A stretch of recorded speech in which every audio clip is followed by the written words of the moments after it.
Selamat pagi anak-anak, selamat bertemu dalam pembelajaran hari ini. Mari kita sebelum belajar kita berdoa dulu. Tuhan Yesus, kami ucap syukur atas penyertaan-Mu sampai hari ini. Saat ini Tuhan, anak-anak-Mu akan belajar, Tuhan pimpin, Tuhan sertai sehingga mereka boleh mengerti pelajaran yang mereka hadapi. Terima kasih Tuhan, hanya dalam nama Tuhan Yesus kami ucap syukur. Amin. Selamat pagi anak-anak. Hari ini kita akan belajar tema 5, subtema 2, pembelajaran yang ketiga.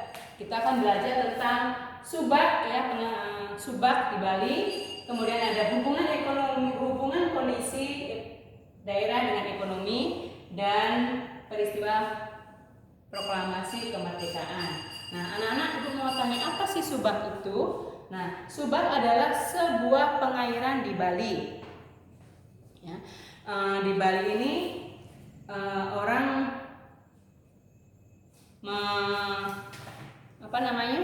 petani yaitu mengairkan sawahnya dengan sistem subak, yaitu meminjamkan aliran air ke sawah-sawah yang mulai kering ya. Nanti kalian bisa baca di halaman 84 sampai 85. Jadi subak ini adalah sistem irigasi ya, sistem irigasi atau pengairan sawah yang ada di Bali. Nah, subak ini dipimpin oleh seorang pekasih ya, bekerja sama dengan kepala desa atau perangkat desa ya. Nah, anak-anak nanti kalian baca, kemudian mari kita pelajari pokok pikiran dan informasi pentingnya. Nah, nanti kalau sudah kalian baca, kalian lihat di halaman 85, di situ ada pokok pikiran. Itu pokok pikirannya contohnya adalah yang paragraf pertama.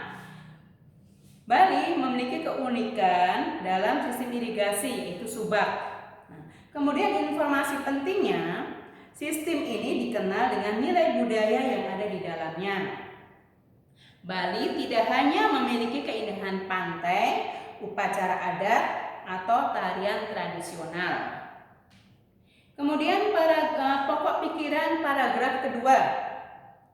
Subak merupakan sistem pengairan kemasyarakatan adat Bali yang khusus mengatur sistem pengairan sawah atau irigasi. Informasi pentingnya, biasanya kawasan persawahan dibatasi oleh ketampakan alam seperti sungai, jurang, atau ketampakan alam yang lain.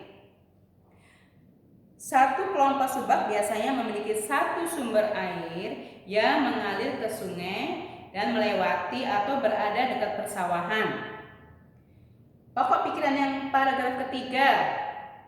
Sistem irigasi subak dipimpin oleh seorang pengatur yang disebut pekasih atau klien subak.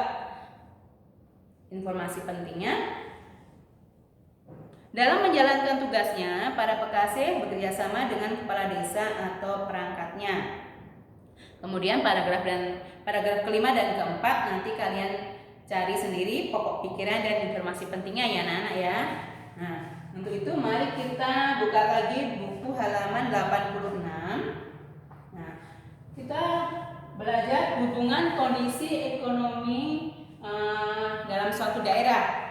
Nah, anak-anak, kalau tadi di Bali ada sistem pengairan subak ya, yaitu pengairan mengaliri sawah atau irigasi yang boleh saling meminjam antara petani satu dengan petani yang lain ya. Kemudian di setiap daerah itu memiliki masing-masing sumber daya alam. Ya, Indonesia ini kaya dengan sumber daya alam. Ya, contohnya misalnya di daerah Brebes. Daerah Brebes ini masyarakat memanfaatkan lahannya untuk pertanian bawang merah. Ya. Nah, kemudian di daerah Banyuwangi itu masyarakat Banyuwangi memanfaatkan sumber daya alamnya yaitu berupa ikan untuk dijadikan sarden, kemudian dikirim ke berbagai daerah di Indonesia. Nah, anak-anak, Indonesia kaya akan sumber daya alam, makanya banyak negara-negara lain yang ingin datang ke Indonesia ya. Bahkan beberapa puluh tahun yang lalu Indonesia pernah dijajah oleh bangsa-bangsa lain. Karena itu tadi, karena Indonesia banyak sumber daya alamnya. Nah, anak-anak, ketika Indonesia dijajah oleh bangsa lain, banyak para pemuda-pemuda waktu itu ya anak-anak ya menyerang para penjajah. Tapi karena memang Indonesia waktu itu belum bersatu, masih bersifat kedaerahan, makanya sering diperalat oleh bangsa lain. Nah, pada tanggal 15 Agustus ya, pada tanggal 15 Agustus tahun 1945 ya, Indonesia waktu itu diserang oleh bangsa Jepang. Kemudian pada tanggal 15-nya itu Jepang menyerah tanpa syarat pada sekutu. Nah, akibatnya terjadi kekosongan kekuasaan di Indonesia. Nah, kesempatan ini dimanfaatkan oleh bangsa Indonesia untuk memproklamasikan kemerdekaannya. Kemudian pada tanggal 17 Agustus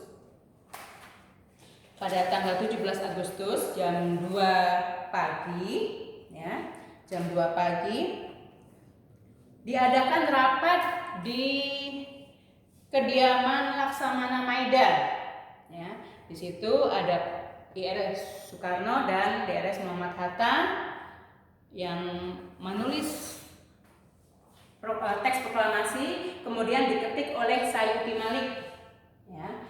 Kemudian ditandatangani oleh Insinyur Soekarno dan Muhammad Hatta ya.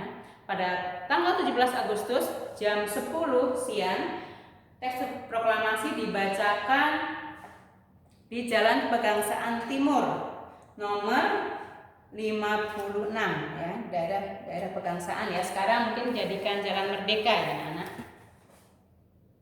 Nah, anak-anak, itu tadi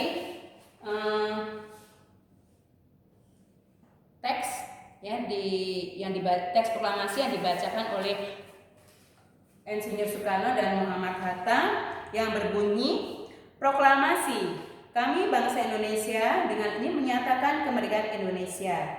Hal-hal yang mengenai pemindahan kekuasaan dan lain-lain diselenggarakan dengan cara seksama dan dalam tempo yang singkat-singkatnya. Jakarta, 17 Agustus 1945. Atas nama bangsa Indonesia, Soekarno-Hatta. Nah, anak-anak, demikian pembelajaran kita hari ini. Ibu berharap kalian membaca lagi bukunya di pembelajaran yang ketiga. Ya, selamat belajar, semoga kalian mengerti. Selamat pagi.